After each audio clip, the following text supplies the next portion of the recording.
मैं Keshav Gupta, quality classes Gangapur city. Quality classes में आपका दिल की गहराइयों से स्वागत है। दोस्तों, आज मैं आपके सामने छोटे छोटे लेकिन एग्जाम के दृष्टिकोण से अति महत्वपूर्ण वेरी इंपॉर्टेंट टॉपिक लेकर आया हूँ।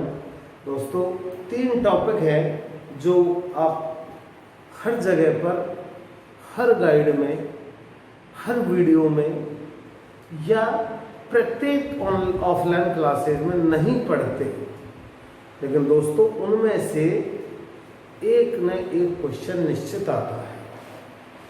क्योंकि जनरली मैं एक बात बता दूं आपको कि जब आप कहीं भी किसी भी कोचिंग में या खुद भी जब आप तैयारी करते हैं, सेल्फ स्टडी करते हैं, तो साइकोलॉजी में गिने चुने टॉपिक्स पर हम लोगों का ध्यान रहता है। जब आप ऑफलाइन क्लास में किसी भी कोचिंग में जाते हैं क्लास लेने, कोचिंग लेने, तो वहाँ भी जनरली हम 7-8 टॉपिक को कवर करते हैं।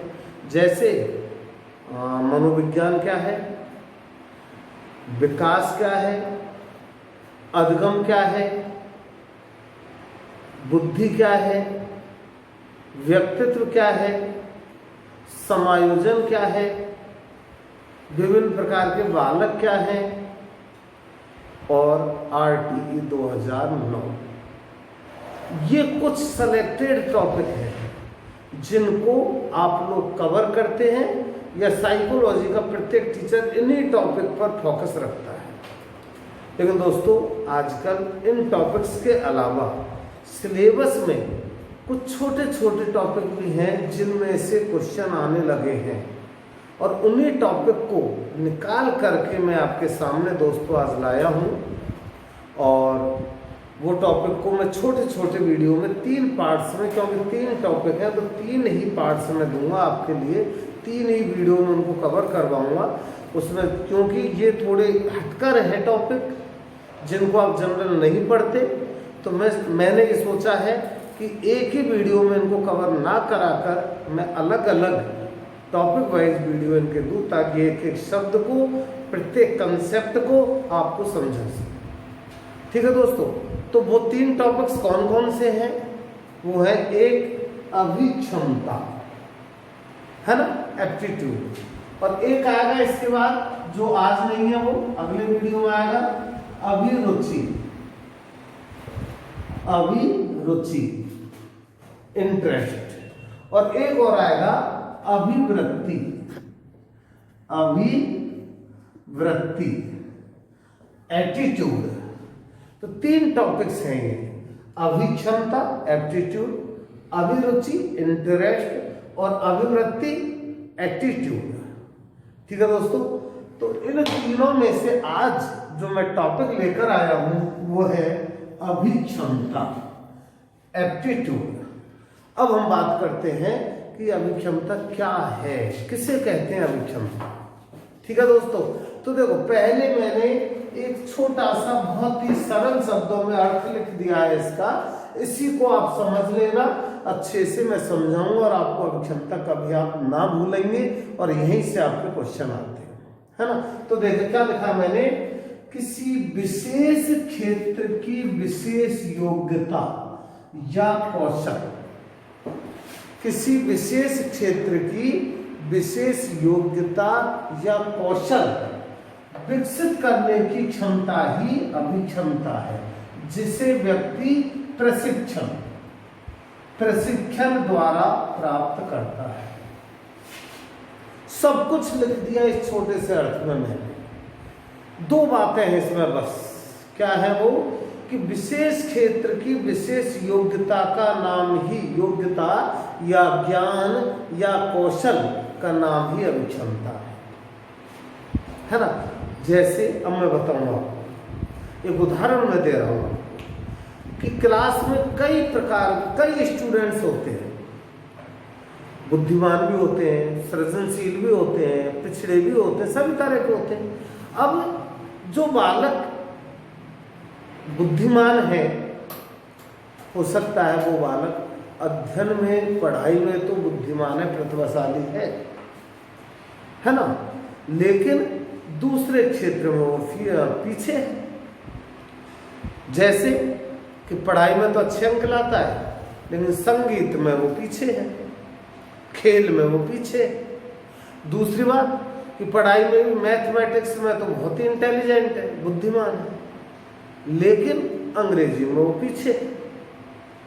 ठीक है ना। अब क्या होगा इसमें कि जब आपको मैथमेटिक्स के सवाल समझने की आवश्यकता पड़ेगी तो आप उसके साथ पास पहुंच जाओगे, लेकिन उससे जब इंग्लिश को समझने की आवश्यकता पड़ी तो वो हो सकता है कि आपके पास आए, है ना।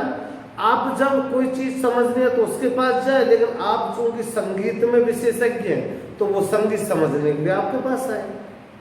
तो दोस्तों अब समझे आप अभिक्षमता क्या है। वो जो बालक मैथ में ज्यादा इंटेलिजेंट था तो उसकी अभिक्षमता किस में हो गई, मैथमेटिक्स में, और आपकी किस में हो गई, संगीत में। तो विशिष्ट क्षेत्र हुआ। अब आप समझे इसको अभिक्षमता क्या है।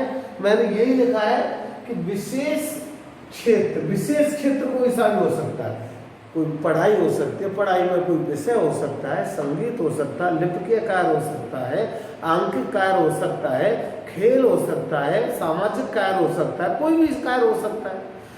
जिस विशेष क्षेत्र में उस व्यक्ति ने जो विशेष योग्यता, विशेष ज्ञान, विशेष कौशल प्राप्त किया है, और वो कौशल अब दूसरी बात आती है जिसे व्यक्ति प्रशिक्षण द्वारा प्राप्त करता है।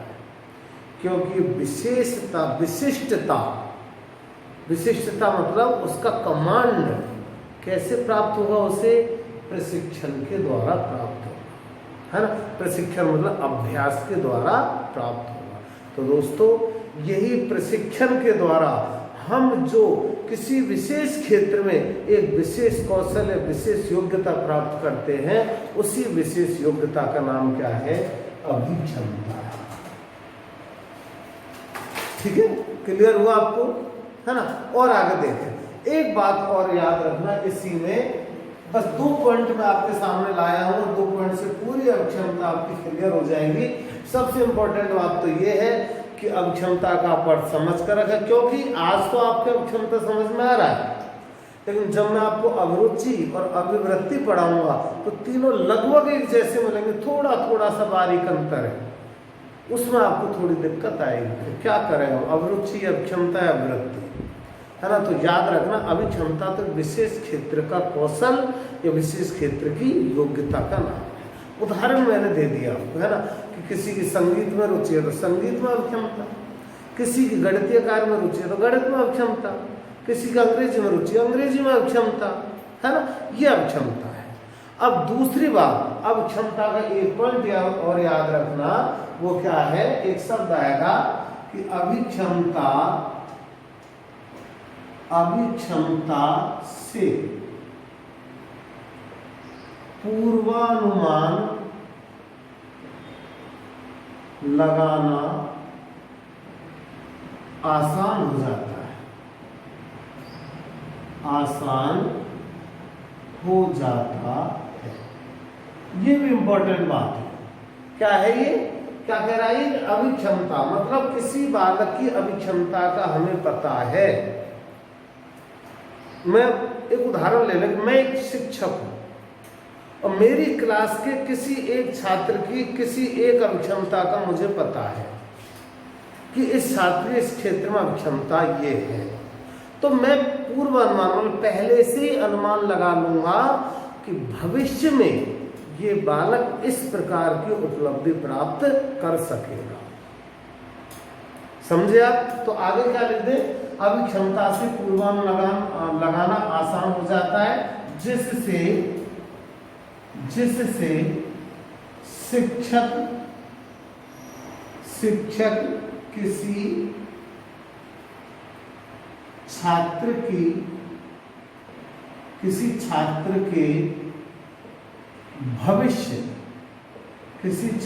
के भविष्य के बारे में यह अनुमान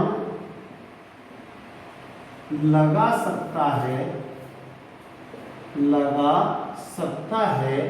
कि वह छात्र किसी क्षेत्र में कितनी सफलता प्राप्त कर सकेगा, है ना। अब देखो इसको पढ़ो पूरे वाक्य को। अब क्षमता से पूर्वानुमान लगाना आसान हो जाता है ना, जिससे शिक्षक किसी छात्र के भविष्य के बारे में यह अनुमान लगा सकता है कि वह छात्र किसी क्षेत्र में कितनी सफलता प्राप्त कर सकेगा। समझे इसका क्या है? इसका मतलब कि एक शिक्षक जब किसी बालक की अक्षमता का पता लगा लेता है तो उसे यह समझना आसान हो जाता है कि वह बालक या वह छात्र भविष्य में इस विशिष्ट क्षेत्र में कितनी उपलब्धियां हासिल करेगा। जैसे होता है, क्या होता है कि मान लो 7th क्लास में किसी या 8th क्लास में किसी बालक ने मैथमेटिक्स में 98% प्राप्त किया, तो शिक्षक के लिए आसान हो गया अनुमान लगाना कि बालक भविष्य में गणित में और विशिष्ट उपलब्धियां प्राप्त करेगा। ठीक है, तो अभिक्षमता क्या हो गई? दूसरा हम देखें तो अभिक्षमता क्या है? एक ऐसा पूर्वानुमान है जिसके द्वारा हम किसी बालक के भविष्य के बारे में पता लगा सकते हैं। मतलब कि ये छात्र क्या कर सकता है, बस ये आप एक क्लू याद रखना कि भविष्य में वह क्या कर सकता है ना। इसको भविष्य में वह क्या कर सकता है, या भविष्य में वह कौन से परिणाम दे सकता है, कौन सी उपलब्धि प्राप्त कर सकता है, या भविष्य में उसकी परफॉर्मेंस कैसी रहेगी। ये सारे अनुमान किससे लगते हैं दोस्तों? अभिक्षमता से लगते हैं, एप्टीट्यूड से लगते हैं। ठीक है, समझ में आ गई अब सारी बातें। आगे देखें, एक चीज और इसमें याद रखना कि अभिक्षमता से विशिष्ट योग्यताएं, विशिष्ट कौशल, विशिष्ट ज्ञान और विशिष्ट क्षमताओं का पता लगता है। क्या बोला मैंने? विशिष्ट योग्यताएं, विशिष्ट कौशल, विशिष्ट उपलब्धि, विशिष्ट ज्ञान का पता लगता है। ठीक है दोस्तों, आगे मैंने ये लिखा प्रशिक्षण, कि ये जो अभिक्षमताएं हैं ये प्रशिक्षण के द्वारा इन अभिक्षमताओं में और बढ़ोतरी की जा सकती है ना। यदि उन बालकों का उचित प्रशिक्षण दिया जाए, जिस विशिष्ट क्षेत्र में उसकी अभिक्षमता है, उसी विशिष्ट क्षेत्र का उसे उचित प्रशिक्षण और ज्यादा प्रशिक्षण या उसे और ज्यादा अभ्यास करवाया जाए तो उसकी अभिक्षमताओं में और वृद्धि की जा सकती है। ठीक है दोस्तों, तो अभिक्षमताओं में वृद्धि हो सकती है किसके द्वारा? प्रशिक्षण के द्वारा, अभ्यास के द्वारा या प्रयास के द्वारा। क्लियर हुआ? ये आपका अभिक्षमता की अवधारणा थी, बड़ी छोटी सी, आसान और बड़ी सी। ठीक है, अब इतना मैंने जो समझाया है आपको, इसमें केवल आपको अभिक्षमता का अर्थ याद रखना है। मैं बहुत ही कम शब्दों में रिपीट कर रहा हूं कि अभिक्षमता भविष्य के बारे में अनुमान लगाने का एक पूर्वानुमान है। ठीक है ना, कि हम किसी छात्र के बारे में क्या सोचते हैं कि वह भविष्य में कौन सी उपलब्धि प्राप्त कर सकेगा, ये ही उस बालक की क्या है? अभिक्षमता है। ठीक है दोस्तों, जैसे एक और उदाहरण दे दूं मैं छोटा सा, और क्लियर हो जाएगा आपको कि एक बालक ने, एक 8 साल के बालक ने 3 केजी वजन उठा लिया। ठीक है, तो हम ये पूर्वानुमान लगा लेते हैं कि जब 15 साल का होगा 10 केजी वजन को उठा लेगा, है ना। जब ये 25 साल का होगा तो 30 केजी वजन को उठा लेगा। ये अनुमान लगाना ही किस पर डिपेंड करता है? अभिक्षमता पर। तो अभिक्षमता क्या है? उस बालक की एक विशेष क्षेत्र में प्राप्त की गई उपलब्धि है और जो भविष्य के बारे में हमें बताती है। ठीक है, ये है आपका एप्टीट्यूड। अभिक्षमता। बस क्षमता से पता लग रहा है ना कि क्षमता, लेकिन कौन सी क्षमता? भविष्य में प्राप्त होने वाली क्षमता का नाम ही क्या है? अभिक्षमता। क्लियर हो गया दोस्तों? अब इसी का दूसरा पार्ट है अभिक्षमता का ही, वो क्या है? जो आपके लिए मैंने पहले वीडियो में भी बताया था, जो पिछला वीडियो मैंने डाला था आपको बुद्धिमापन का,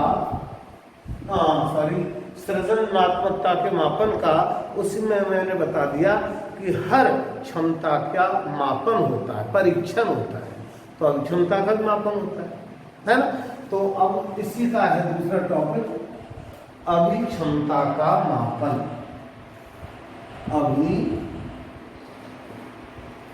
क्षमता का मापन, है ना? मापन या परीक्षण।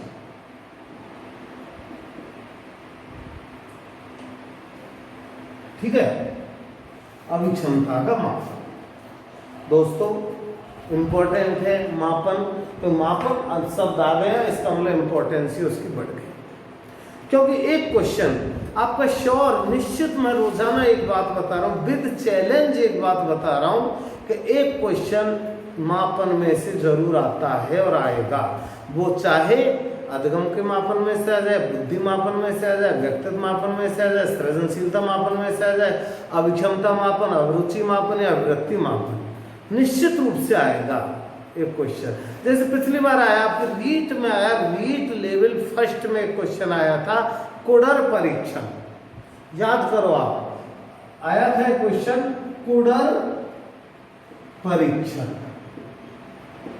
किसका मापन करता है, ये क्वेश्चन आएगा, ये आपको क्वेश्चन मैं बताऊंगा। खैर आज नहीं, क्योंकि कुडर परीक्षण अभिक्षमता मापन नहीं है, बल्कि अभिरुचि का मापन है। तो कुल मिलाकर इस तरह के क्वेश्चन आपको आते हैं, है ना? तो देखते हैं हम अभिक्षमता का मापन क्या है, कितने प्रकार के मापन हैं, कौन कौन से आदि, है ना? तो दोस्तों बात शुरू करते हैं हम अभिक्षमता मापन की। तो अभिक्षमता मापन दोस्तों दो प्रकार का होता है। कितने प्रकार का होता है दोस्तों अभिक्षमता मापन? दो प्रकार का, है ना? एक तो होता है सामान्य, या इसी को कहते हैं बहुल। क्या कहते हैं इसी को? बहुल, सामान्य बहुल अभिक्षमता मापन। ठीक है, और दूसरा होता है विशिष्ट या स्वतंत्र, विशिष्ट या स्वतंत्र अभिक्षमता मापन। ठीक है, दो प्रकार का अभिक्षमता मापन होता है, एक सामान्य या बहुल और दूसरा विशिष्ट या स्वतंत्र। अब क्या है सामान्य और विशिष्ट? तो बड़ा सीधा सा है, इनसे देखो बहुल, इससे याद रखो बहुल, कि जिस मापन में अनेक विशिष्ट अभियोग्यताओं का या अनेक विशिष्ट अभिक्षमताओं का मापन एक साथ हो जाता है। समझे आप क्या कहा मैंने? सामान्य या बहुल अभिक्षमता मापन क्या है? ऐसा परीक्षण, ऐसा मापन जिसमें एक साथ अनेक प्रकार की विशिष्ट अभिक्षमताओं का मापन कर लिया जाता है, वो क्या कहलाता है? सामान्य या बहुल अभिक्षमता मापन। आता है क्वेश्चन, ध्यान रखना। ठीक है, दूसरा विशिष्ट या स्वतंत्र अभिक्षमता मापन, ये क्या है? तो ऐसा मापन जिससे केवल एक ही अभिक्षमता का मापन हो, केवल एक ही अभिक्षमता का मापन हो, वो कौन सा हो जाएगा? विशिष्ट या स्वतंत्र। तो देखो अब एक ही अभिक्षमता है, इसलिए दूसरा नाम क्या दे दे इसी को, एक ही वाले को एक कारक अभिक्षमता मापन, है ना? क्योंकि इससे केवल एक बार में, मतलब एक टेस्ट में, एक परीक्षण में केवल एक ही अभिक्षमता का मापन होता है ना? और इसमें एक टेस्ट से अनेक अभिक्षमताओं का मापन हो जाता है, इसलिए इसका नाम क्या है? सामान्य या बहुल अभिक्षमता मापन। हो गया क्लियर? अब इनमें सामान्य मापन कौन कौन से हैं और विशिष्ट मापन या परीक्षण कौन कौन से हैं। बस आपका काम दोस्तों इतना सा है कि आप अभी तक तो मैंने समझा दी सारी बातें, है ना, जो आपने अगर अच्छे से समझ लिया, 2-3 बार इस वीडियो को पढ़ लिया, क्योंकि दोस्तों देखो ऐसा तो नहीं होता कभी भी कि एक बार आपने वीडियो देखा और आप समझ जाए उस टॉपिक को। जब आप कोचिंग लेते हैं, ऑफलाइन क्लास लेते हैं, चाहे वो क्वालिटी क्लासेज में लेते हैं आप क्लास, तो दोस्तों मैं एक टीचर होने के नाते टॉपिक तो आपको एक क्लास में ख़त्म कर जाता हूँ, है ना। कुल मिलाकर एक चीज़ को एक ही बार समझाता हूँ, 2 बार समझाऊंगा, लेकिन बार बार तो आप ही पढ़ोगे उससे घर पर।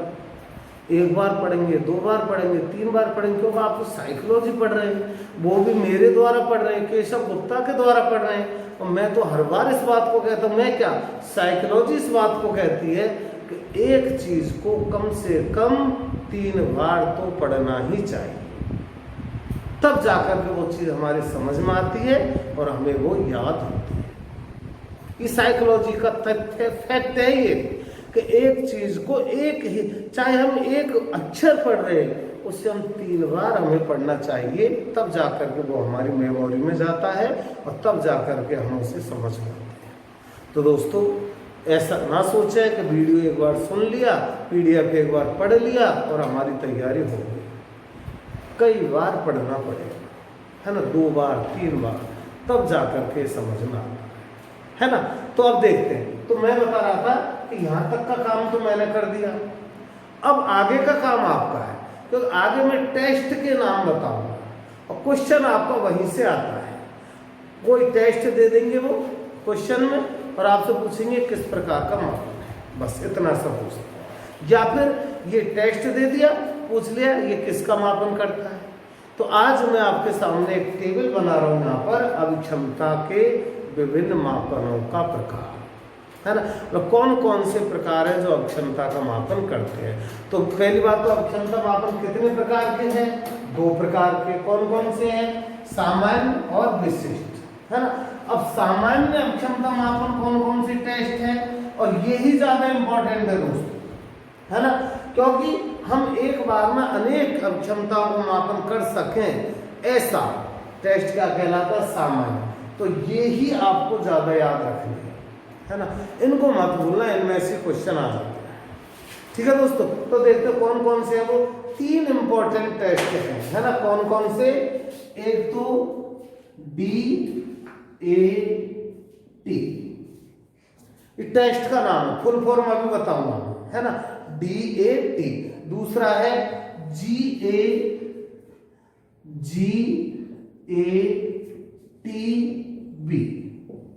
GATB, ठीक है। और तीसरा है FACT।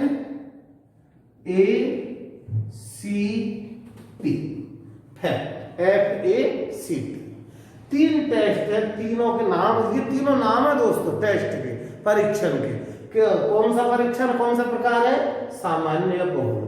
बस इतना सा याद रखना, DAT, GATB और FACT, ठीक है ना। अब दूसरा इधर देखते हैं, SATC, मैंने अभी बताया, आप इनको याद रखना, ये कोई आवश्यक नहीं है, हालांकि इनको भी पढ़ लेना, लेकिन जरूरी ये है। क्यों जरूरी है, क्योंकि इनमें से पहले क्वेश्चन आ चुका है और NCERT में जो दिए हैं वो इनका ज्यादा विस्तृत वर्णन दिया है, इसलिए इनको जरूर याद रखना, ठीक है। अगला देखें, विशिष्ट का, विशिष्ट मापन कौन कौन से हैं, SATC,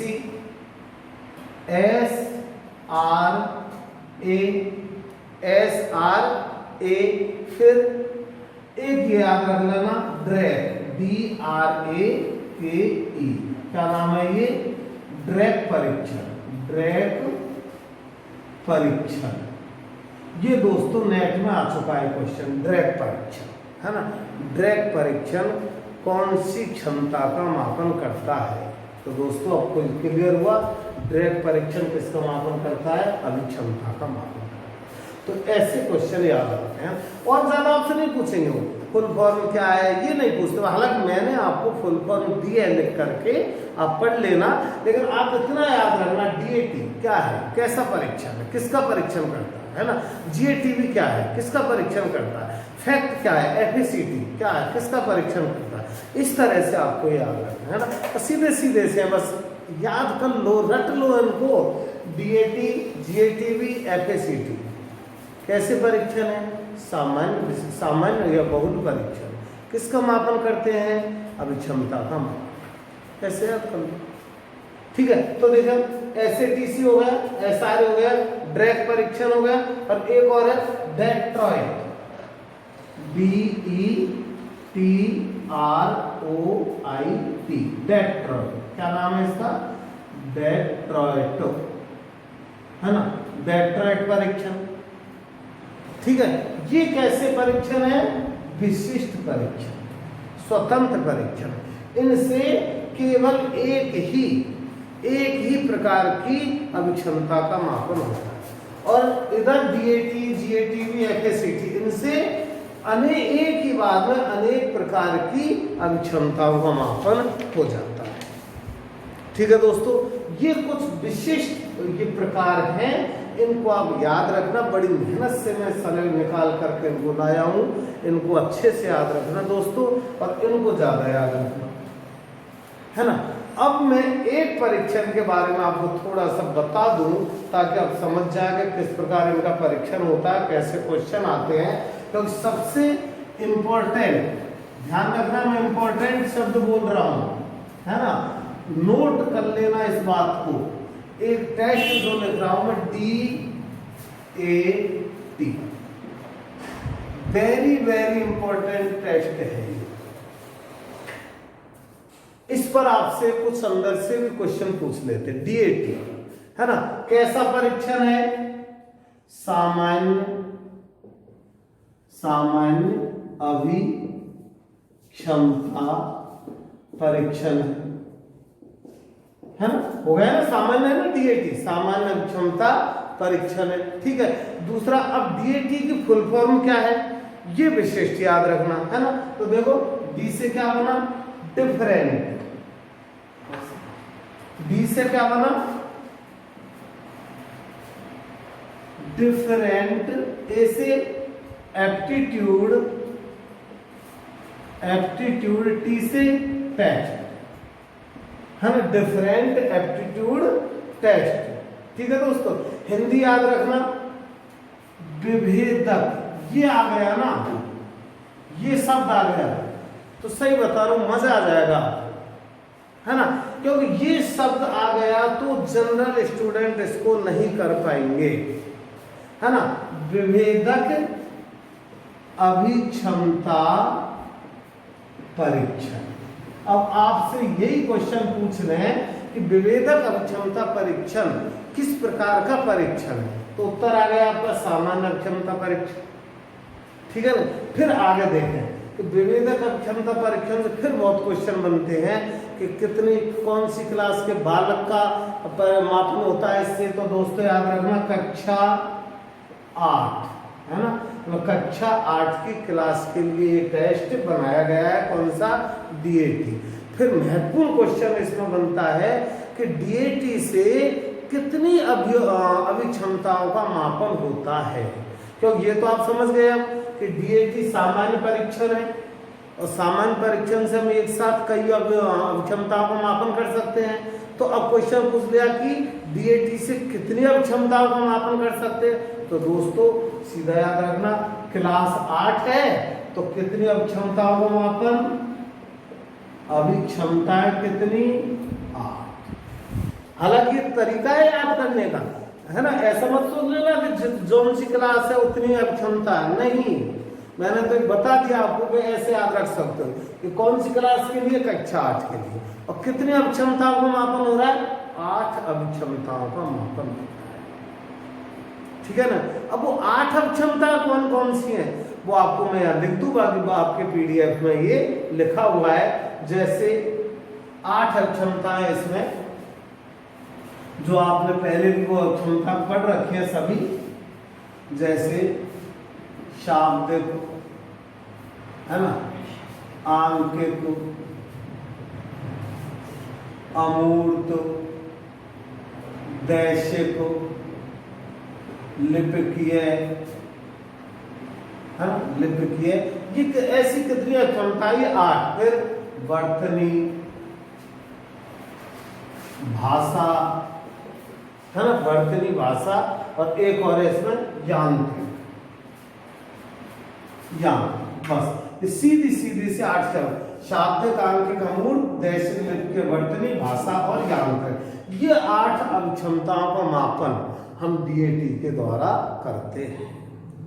ठीक है दोस्तों, और एक चीज और याद रखना डीएटी के बारे में कि डीएटी शिक्षा जगत में सबसे ज्यादा काम लिए जाने वाला अभिक्षमता मापन है। आपसे कहीं क्वेश्चन पूछ लें कि शिक्षा क्षेत्र में कौन से मापन का ज्यादा या कौन से परीक्षण का ज्यादा उपयोग किया जाता है, तो दोस्तों वो किया जाता है डीएटी का, है ना। तो कुल मिलाकर इस सामान्य अभिक्षमता मापन 3 जो आपको बताए, डीएटी, जीएटीबी और एफएसीटी, इन तीनों को मतलब, ठीक है दोस्तों। ये आपका एक इम्पोर्टेंट इंटरेस्टेड टॉपिक आज मैं लेकर आया था, और इसके जो क्वेश्चन हैं वही आपको गूगल फॉर्म में मिलेंगे आज ही, और जिसके रेस्पॉन्स आप सोच करके देना, है ना। और कुछ आप ऐसा लग रहा गूगल फॉर्म में जो आप क्वेश्चन हल करते हो उसमें आपके मार्क्स बहुत कम आते हैं, ऐसा तो नहीं है कि मैं क्वेश्चन आउट ऑफ सिलेबस बनाता हूँ। आप इसका मतलब वीडियो को पढ़ते नहीं हैं, अच्छे से सुनते नहीं हैं, है ना। अच्छे से पहले पढ़ा करो, सुना करो, उसके बाद आप क्वेश्चन हल किया करो, क्योंकि ये सब मैं आपके लिए कर रहा हूँ, केवल और केवल आपके लिए कर रहा हूँ, है ना। पूरी कोशिश कर रहा हूँ कि अच्छे से अच्छे, ज़्यादा से ज़्यादा क्वेश्चन में टॉपिक में से निकाल करके आपके सामने लाऊं। ठीक है दोस्तों, थैंक यू। बाकी का मैंने आपको बता दिया कि ये जो टॉपिक वाइज जो क्वेश्चन है, जो प्रश्नावली है, वो गूगल फॉर्म पर आप सब देखें और उसको सॉल्व करें, और ताकि आपको भी प्रैक्टिस होगी, तुरंत आपको रिजल्ट भी आपका प्राप्त हो जाएगा। Thank you.